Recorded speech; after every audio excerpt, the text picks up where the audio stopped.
Chers téléspectateurs du micro du Pasteur Bobo, partout où vous êtes, à travers le monde, on vous dit bonjour ou bonsoir. Ça dépend de l'heure à laquelle vous nous regardez. Avec nous, nous avons le plaisir de recevoir pour vous Ecoumani Wetch. Bonjour Ecoumani. Bonjour Pasteur Bobo, bonjour tout le monde. Je vous présente mes bonjours. Excusez-moi de parler comme ça. Bonjour. On a fait beaucoup d'émissions avec Ecoumani Wetch. L'homme n'est pas présenté. La dernière fois que j'ai fait une émission avec lui, j'étais aux États-Unis, à San Francisco, et lui, il était à Kinshasa.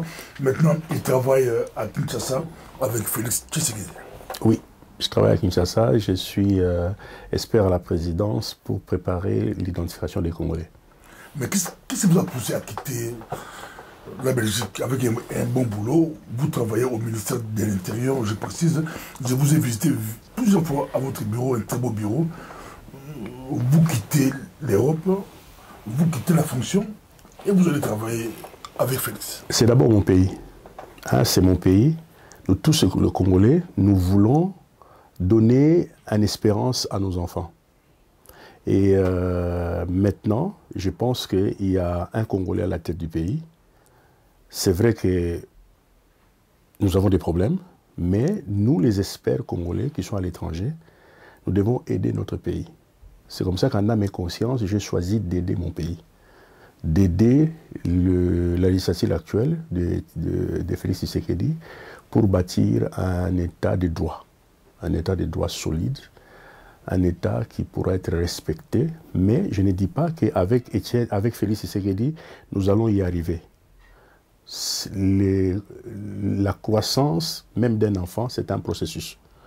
D'où nous venons de très loin, nous venons de la boue. Donc il faudrait que nous puissions faire quelque chose, nos enfants vont faire la chose, et puis ensuite on va aboutir à quelque chose de très bien. Monsieur Ecoumani, ici même, après les élections, vous avez été très sévère à l'égard de Félix Tshisekedi et de Martin Fayulu, les deux à la fois. Très sévère. Les élections controversées, vous prenez position. Est-ce que qui avait raison? Félix avait raison de prendre le pouvoir? Élection controversée, qui avait raison? C'est Martin Fayulu qui a raison de bouder. Vous travaillez là-bas, maintenant. Vous devez savoir que moi, au départ, je n'étais pas pour les élections.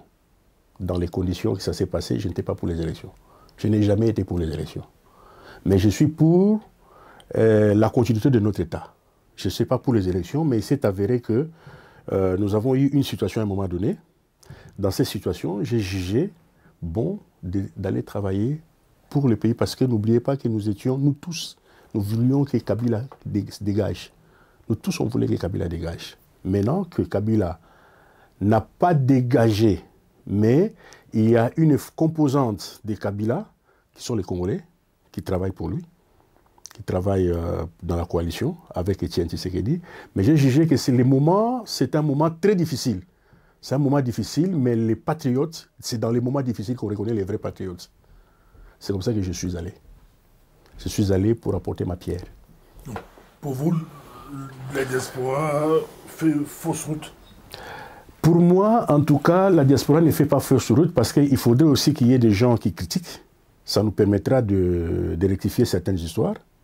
Mais nous ne devons pas nous inscrire, comme je disais tantôt, comment il s'appelle ces prophètes-là de l'histoire de la Bible? Jonas. Nous ne devons pas être des Jonas, être à l'extérieur et attendre que les choses tombent. Parce que les choses tombent, ça signifie que notre pays va tomber, ça signifie beaucoup de choses. Nous ne devons pas nous permettre de faire ça. Nous devons aider. Il y en a qui vont critiquer positivement, il y en a qui vont être dans les terrains pour essayer de faire quelque chose. Et moi, j'ai choisi d'être sur place. Enfin, le président m'a appelé et j'ai accepté. Bon, le président, vous connaissez avant personnellement? Oui, c'est-à-dire que cette histoire d'identification, c'est une histoire qui remonte à son père. Et après, il s'est souvenu de moi. J'étais dans mon bureau, il m'a... Enfin, je ne voudrais pas passer ça ici, il s'est souvenu, et puis voilà, je suis allé. C'est extraordinaire, comme dit la Bible, il s'est souvenu. Il y a beaucoup de versets comme ça, on dit, on s'est souvenu de Joseph. Non, je ne voudrais pas mélanger ça avec Joseph, parce que là, c'est la spiritualité. Mais est-il que j'ai une compétence dans l'identification? Tu te souviens que c'est moi qui ai conduit les projets de la carte d'identité belge. La carte, on appelait d'abord IDOC. C'est une carte d'identité cartonnée en papier. Et c'est moi qui ai numérisé cette carte d'identité. Ce qui est numérisé les titres de séjour des étrangers. C'est mon projet. Et c'est moi qui l'ai conduit. Donc, je suis un expert international en matière d'identification. Ça, il n'y a pas de fausse humilité là-dedans. Je suis reconnu parmi les experts internationaux. Alors, il est tout à fait normal qu'au moment où on pose l'histoire de la carte d'identité, qu'on fasse référence à un expert congolais qui a travaillé et qui a prouvé, vous avez vos cartes d'identité, vous avez vos titres de séjour ici en Belgique, c'est un projet que votre compatriote a mené. Je les parle, les Belges vont me voir. Je t'ai toujours dit ça. Et vous étiez dans mon bureau, vous avez vu comment je travaille. Donc, on va essayer de faire quelque chose de semblable au Congo. Créer un registre national pour qu'il y ait identification des Congolais. Il y aura des problèmes, certainement. Il y aura des problèmes. Et partout, il y a des problèmes, surtout au Congo. Là où nous venons, faire l'identification, ça sera un sérieux problème. Mais nous allons laisser les faire. Au mois de juin, ici, on va commencer. Oui, où en sommes-nous maintenant? Nous étions dans les préparatifs. Nous avons visité Pakistan, nous avons visité Dubaï, nous avons été en Corée du Sud, nous avons été un peu partout. En Belgique, c'est Koumani qui est là. C'est un projet de Koumani. Il n'y a pas de raison d'aller en Belgique parce que moi je suis là. Il n'y avait pas de raison d'aller en Belgique. Donc la Belgique était au Congo par ma personne. Et voilà, maintenant, nous avons fait une synthèse. Cette synthèse, on a discuté la semaine passée. La semaine passée, oui, on a été avec le président. On a discuté avec lui. Maintenant, on est en train de discuter avec le Premier ministre. Mais ça va se passer comment? Si je prends directement le dossier Banyamulenge, qui fait tapage ici en Europe. Ça fait tapage, c'est-à-dire, qu'est-ce qui fait tapage? Je ne comprends pas. Vous êtes au courant? Le président a déclaré à Londres que les Banyamulenge sont des Congolais et puis les réseaux sociaux s'enflamment. Mais vous allez gérer ça. Identifier les Congolais, vous serez en face des Banyamulenge ou des Rwandophones, des Congolais d'origine du Rwanda. On ne va pas faire le... ce n'est pas mes sentiments qui vont primer. C'est la loi. Donc, la loi de la République, Félix n'a pas inventé ce qu'il a dit.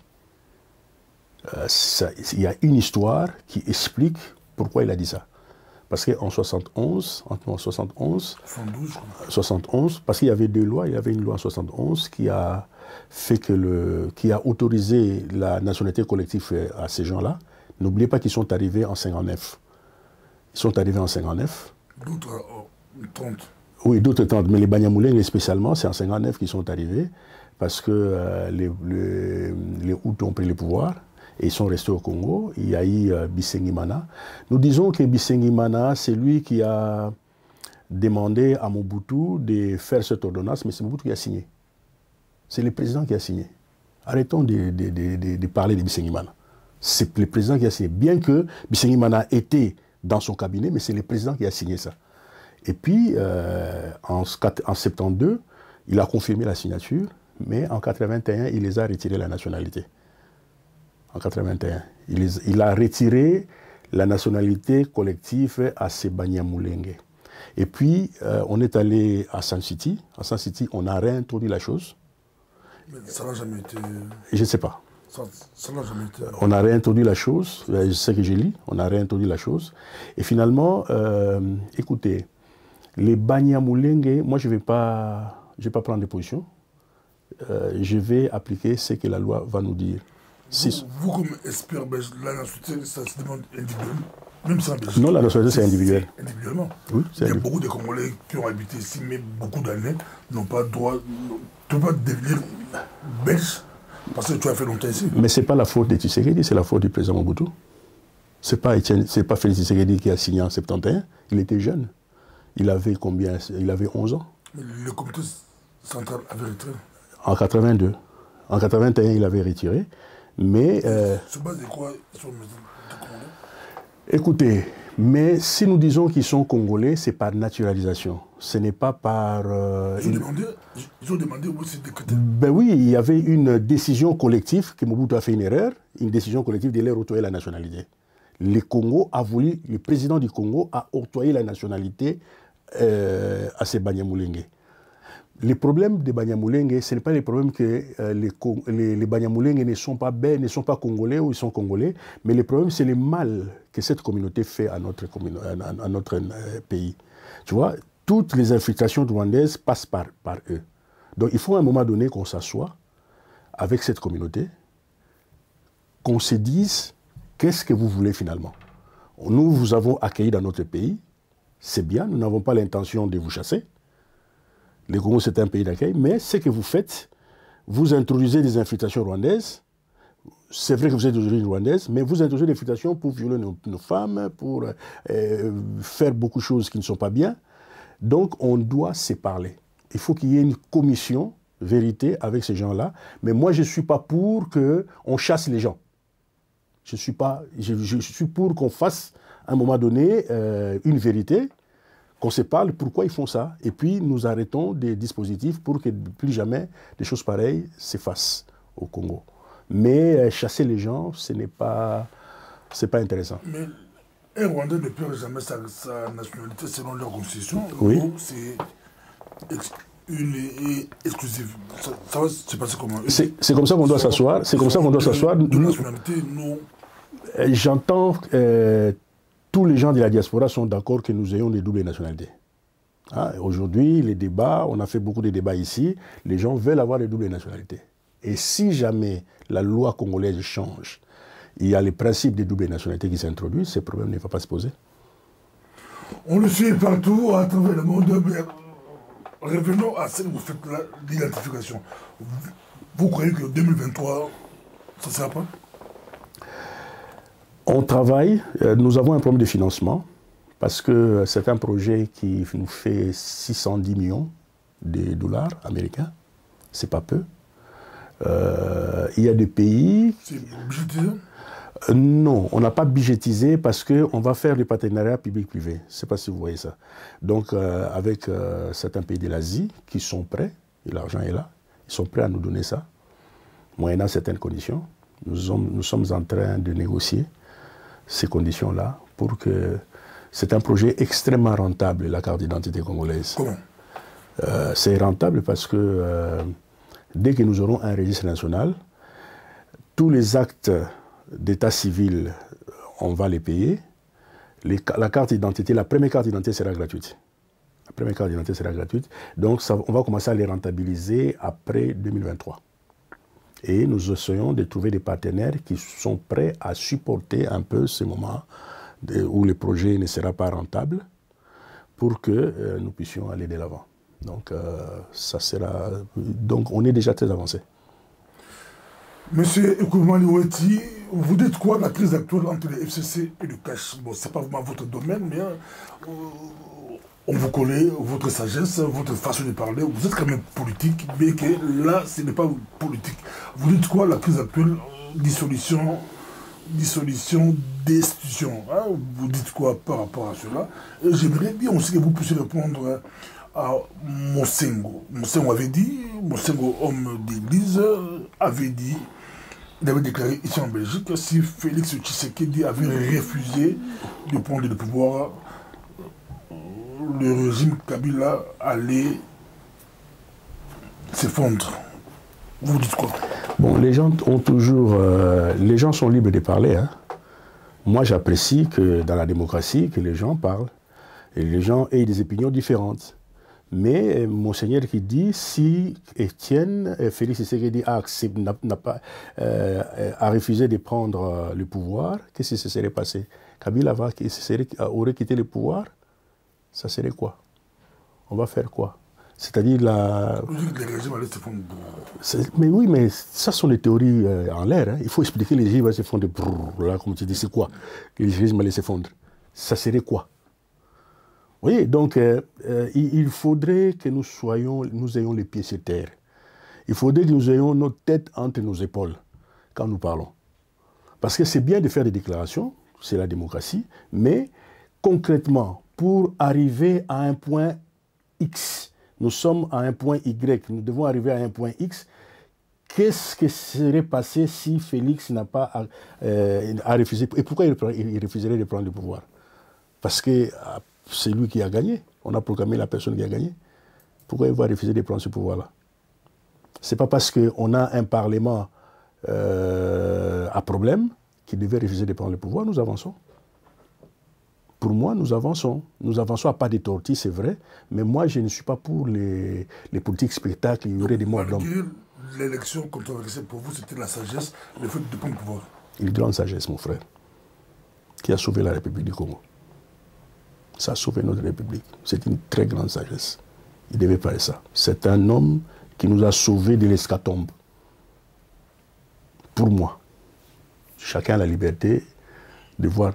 Parce que je ne vois pas, quand je suis en face de tous ceux qui prônent le contraire, je ne vois pas de propositions concrètes. Je ne vois rien. Mais chez nous, nous avançons. Nous sommes à la commande du pays et plus tard, 2023, ça sera aussi une autre configuration. 2028, ça sera une autre configuration, on va avancer. Félix a relancé le Congo dans la scène internationale. C'est une très bonne chose. Dans la scène internationale, il y aura beaucoup de gens qui vont venir, qui vont négocier avec le Congo. Donc, je ne peux pas dire certaines choses ici, mais nous sommes en train d'avancer. Pour vous, la diaspora doit soutenir Félix Tshisekedi, le Congo va gagner beaucoup plus. Je ne dis pas que la diaspora, parce que chacun est libre de soutenir ou de ne pas soutenir. Hein? Chacun est libre. Mais nous sommes dans la congolité, c'est notre pays quand même. Non, parce qu'ici, il y a beaucoup de discours. Vous êtes de la diaspora, vous le savez très bien. Mais en vous écoutant parler, vous dites clairement qu'on a beaucoup plus à gagner à soutenir Félix qui est... Absolument, parce que dans votre histoire contraire, qu'est-ce que vous allez faire? Vous allez faire quoi? Vous n'allez rien faire. Mais nous avançons. Aujourd'hui, nous avons un budget que nous avons construit ensemble. Un budget que nous avons construit ensemble. Et nous avons des problèmes budgétaires, c'est vrai. Et la loi des finances n'est pas encore d'application. Mais nous essayons, nous avançons. Vous avez trouvé le président, il a dit, c'est lui qui va... Un ministre qui va faire un pas de côté, il a le pouvoir de les révoquer. Hein. Il a le pouvoir de les révoquer. Donc le pays avance. Chadari et Tchissambo débarquent de l'avion. Écoutez, Maintenant c'est Bigrouge. Oui, non, écoutez, les Chadari, les consorts, ils ne gèrent rien. Ils ne gèrent rien. Ils ont parlé de Yuma. Yuma, il est en porte-à-faux avec la justice. La procédure est là. S'ils avaient le pouvoir, comme il le disait, il fallait qu'ils arrêtent ça. Mais nous continuons avec la procédure de la justice. La sortie médiatique de Mabounda, Jeanne Mabounda. Et elle est libre, c'est la présidente de l'Assemblée nationale, c'est une femme que je respecte. Elle a parlé que le président ne pouvait pas parler des choses comme ça à la place publique. Cette place publique, c'est une place congolaise. Hein, c'est une place congolaise. Et avant de parler de cela, le président a parlé avec elle et avec Tambwe Mwamba dans son bureau. Elle-même l'a dit. Voilà. Donc...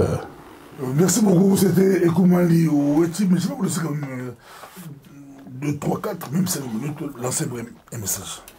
Ça me fait plaisir parce qu'on aime vous écouter. Merci de nous honorer. Vous revenez, vous êtes en Europe et vous êtes passé ici. On vous laisse 3-4 minutes lancer un message aux Congolais, le diaspora, même du pays. Moi, je pense que nous vivons un tournant historique dans notre pays. C'est un tournant historique.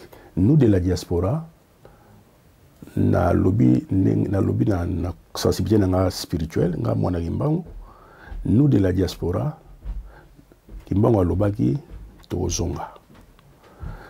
Kozonga na mboka, ya ba patriote, ezaka kozonga moko ya tapis rouge te. Ngai na sali 2 mois, le na bandaki, na sali 2 mois na mboka, maman moutazo soutenir ngai financièrement. Donc ce n'était pas facile. naza kozwa soutien na poto na Kisasa eloko eza te mais ezali acte ya patriotisme po tobongisa mboka toza na bacompétence tolinga kaka te na kosala nini omoni lelo secteur privé ezali bosorganiza awa bamisusu baza na bacompétence oyo bakoki kosalisa mboka lelo bakokanga yo te soki osalisi mboka na eloko moko songolo donc soki tosalisi mboka na biso te tokomi mibange awa eza non sens aujourd'hui toza na tournant ya histoire tournant wana acteur ya tournant wana tolinga te ezala bato misusu biso tobandaka koloba omoni moto boye non ezala biso moko tozala acteur mais c'est vrai mpona kokende na Kinshasa il faut s'organiser ce n'est pas facile mboka ndenge eza sikoyo et bato bazomona facilité wana te alors nous préférons critiquer que tokota parce que au départ toza pena organiser te biso moko na kosenga ba diaspora to s'organiser tokena mboka eza mboka kitoko nga na moni mboka wana c'est vrai ba minda nga pena za bangungi tala bangungi ndenge esali ngai donc nazo comprendre te 30 ans na poto awa bangungi kuna eza matata mais tokende tozala ba acteur ya développement ya mboka na biso mutu mususu développer mboka na biso te ba américain ba développer mboka na biso te ba rwandais ba développer mboka na biso te biso mo ba congolais faut to vanda to organiser mboka na biso et là on a aussi la diaspora c'est le temps pour moi je crois que c'est le temps bozwa tenter il faut moto moko ya a comme mboka comme malamu si mabili bokom comme des rois non bande on a bino 80 millions bazakuna bato bazakuna 80 millions bazakuna ba congolais à l'étranger bazape 80 millions de congolais sont là-bas tous bunda donc moi je pense que ngai bota l'exemple na ngai ngazaki chef de projet na Belgique nazaki na plein de travail et puis je vous dis que condition na ngai ya Congo eleki awate awa na ba condition malamu koleka bureau kitoko mama bien na ba condition malamu koleka en même temps on a 5 disponibilité na ba konzi na ngai pona ke kosalisa mboka na ngai natali intérêt ya mboka na ngai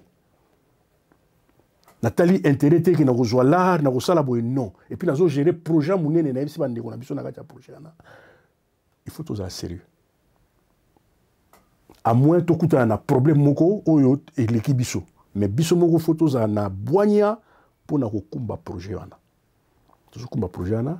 C'est vrai, tout autour du président, il y a des gens qui parlent et tout ça, mais nous pouvons faire quelque chose si nous voulons. Tout le bamouké, mi salaire les rebelles.